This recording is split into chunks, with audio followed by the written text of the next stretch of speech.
Hello and welcome to El Segundo News, where we inform you about issues and topics happening in the city of El Segundo. I'm Catherine Chen. The El Segundo All-Stars made history by making it to the Little League World Series for the first time ever. Here's reporter Egidio Delu with this home run of a story. Congratulations to the El Segundo Little League. You guys have made history. The El Segundo All-Star Little League team made the Little League World Series for the first time ever. And what a tournament they had. El Segundo won their first game, then lost to Texas, and had to play their way back into the U.S. Championship final. It was a rematch, actually, against Texas in that U.S. Championship match, and El Segundo came out victorious. Then they went to play Curacao in the World Championship final, and what a game that was. El Segundo went up 5-1, and then Curacao hit a grand slam home run to tie it up at 5 apiece.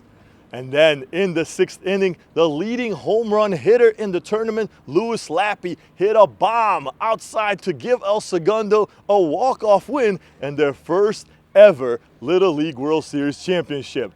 Congratulations to the team and the coaching staff. You have made the city of El Segundo and everyone proud of you. El Segundo is truly a baseball town. I'm Egidio Delu, and this is your Sports Wrap. Congratulations to our team. There will be an All-Stars celebration parade on Main Street on September 10th at noon. For more information, call 310-524-2730. Millions of students across the nation are starting the new school year, including those in El Segundo, and local police have some reminders. Here's ESPD School Resource Officer Brandon Mendoza with some back-to-school safety tips. So 3 safety tips for the students this school year. Number 1, when school starts, we want to make sure we're following all traffic laws, whether we're driving, riding an e-bike, or walking to school as a pedestrian, or riding a scooter or a skateboard. Unfortunately, we have had a good number of accidents and a lot of violations with the e-bikes. Always look both ways. Always make sure you're obeying traffic laws and you're parking in the right places. Another tip would also be careful with social media. I know social media can be a good thing and a bad thing at the same time. But if we see something bad on social media, we do have to say something because we want to make sure that the school's safe and also we're safe. And additionally, ending it with see something, say something. Some jokes that may be perceived as jokes to other people can be threats, and that can be a really bad thing. And it comes to the point where it comes to our attention. Once it comes to the police officer's attention, we have to do a full investigation because we want to make sure that not only the students are safe, but the teachers are safe, and that parents can make sure that their students come to school every day and that they're going to be okay. I'm really excited for the new school year. I hope everybody else is, and please feel free to see me and say hello. I'm a friendly person, and that's my goal, to just make sure I know everybody's names. If you have any safety concerns at school, please talk to Officer Mendoza or a teacher or any other school official. And remember to always dial 911 if there's an emergency. The El Segundo Police Department Summer Youth Camp is a pilot program that started this year. Here's Sergeant Alex Levitt to tell us what this program is all about. So the department wanted to organize this for several reasons. One of the best things we can do as a department to the community is educate the public in exactly what we do, why we do it, and how we do it.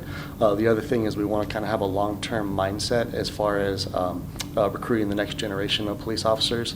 Our goal is to get some exposure to what we do as a police department, exposing basically like high school age students to like our profession, our department, and what we do. We're really excited about the amount of participation that we've gotten. Some want to be police officers, some just kind of want to learn more, so whether or not they want to get involved in the profession or not, we just want to do our best to kind of educate the youth of El Segundo and try and really kind of offer that service to the community. This year's camp happened August 15th through August 18th at the El Segundo Police Station with a goal to organize one annually. Follow ESPD's social media accounts via elsegundopd.org to see when the next camp will be.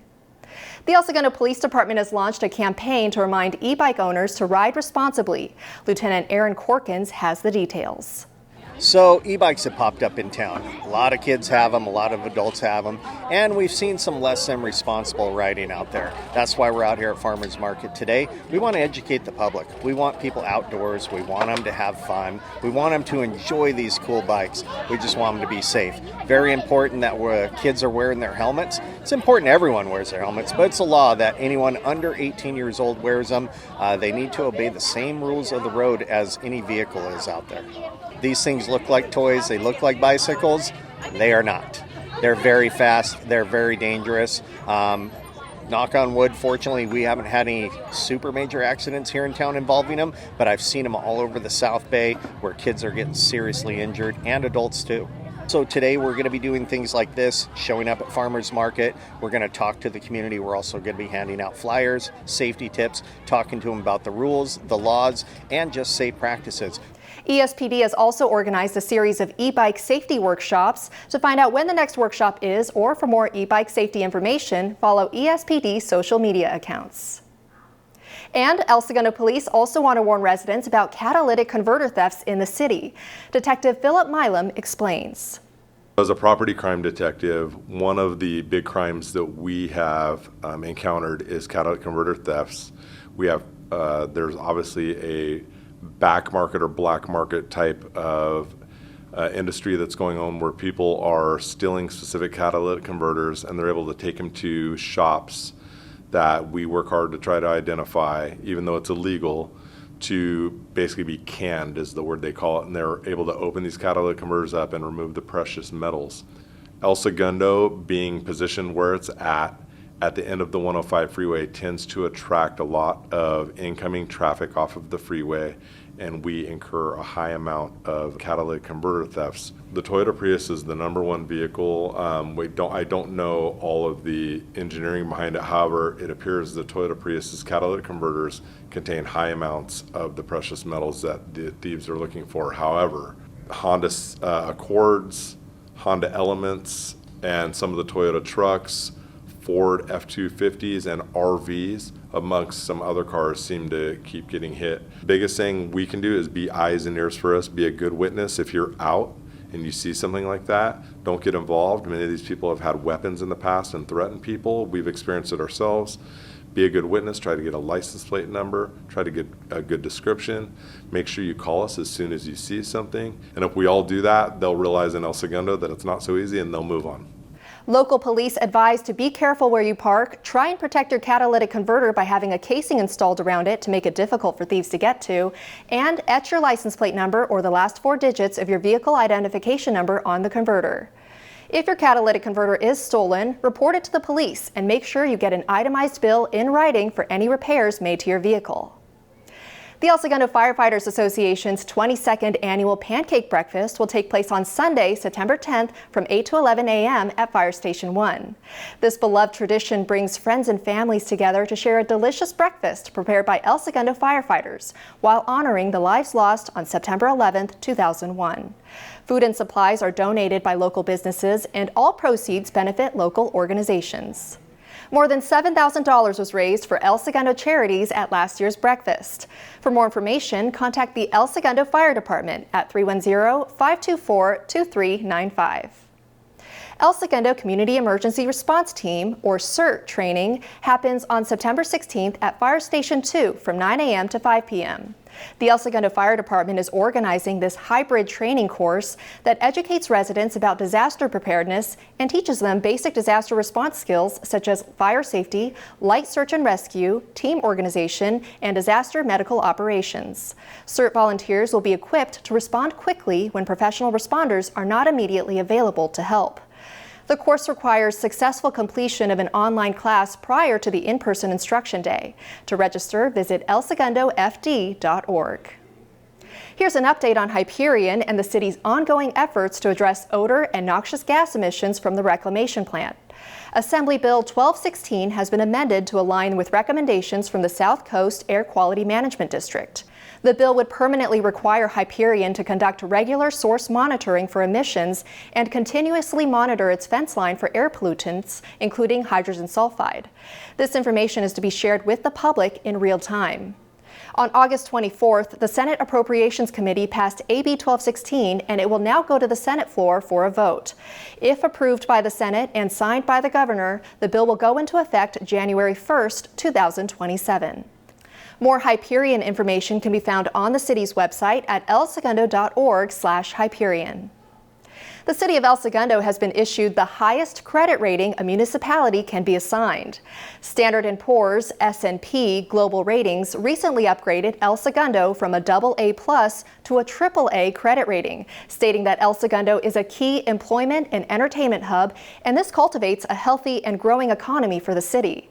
S&P is a leading provider of transparent and independent credit rating worldwide.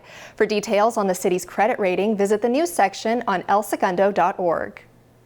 Major construction on El Segundo Boulevard begins this month, and the city's Public Works Department is asking residents to exercise patience. Repairs and upgrades happen on El Segundo Boulevard between Illinois Street and Isis Avenue, Nash Street between El Segundo Boulevard and Imperial Highway, Douglas Street between Rosecrans Avenue and Imperial Highway, and Continental Boulevard between El Segundo Boulevard and Grand Avenue. Construction includes traffic signal upgrades, ADA-compliant ramps and sidewalk improvements, and installation of bike lanes. Work hours are 7 a.m. to 4 p.m. Monday through Friday, and some Saturdays as needed. Lane reduction will be limited for most of the work during morning and afternoon rush hour to keep traffic moving, but there will be delays and lane closures at times. This project is expected to be complete by December. For details on the current project status and lane closures, look in the Public Works section on elsegundo.org. El Segundo's sidewalks, curbs, and gutters are getting their annual improvements. Contractors will be removing and replacing concrete through September 25th in various locations throughout the city. Hughes Way, east of Pacific Coast Highway, will be used as a staging area as needed. Work hours will be Monday through Friday from 7 a.m. to 4 p.m., and no parking signs will be posted in the work zones at least 72 hours in advance. During construction, please expect temporarily unavailable parking and sidewalk access, and please obey any pedestrian or vehicle traffic controls. For a map of construction locations and more information, visit elsegundo.org and look in the news section. City Council will hold a study session on an updated plan to create El Segundo's downtown into a much-desired destination for residents and visitors alike. The downtown-specific plan will beautify, improve mobility, and enhance city streets to connect the downtown area to surrounding neighborhoods. A new draft of the plan is available on elsegundo.org for public review and comment. It includes new regulations regarding future land uses, private property development, streetscape beautification, and other enhancements. City staff will also present the draft to the public at the study session and will take public comments and direction from City Council to create a final draft of the plan. The study session is on Tuesday, September 19th at 6 p.m. in the City Council chamber. A draft of the downtown-specific plan is on elsegundo.org under Community Development. Go places in El Segundo with a new pilot transportation program. The El Segundo Connect pilot transportation program is a service powered by Swoop with 16 stops throughout El Segundo. The route connects the business community east of PCH to downtown El Segundo, providing transportation to Campus El Segundo, the Aquatic Center, Toyota Sports Center, and back to residential El Segundo, and first and last mile transportation to the metro station. ES Connect operates Monday through Friday from 11:30 a.m. to 6 p.m., and QR codes will be available for riders to scan to see the location of transit vans.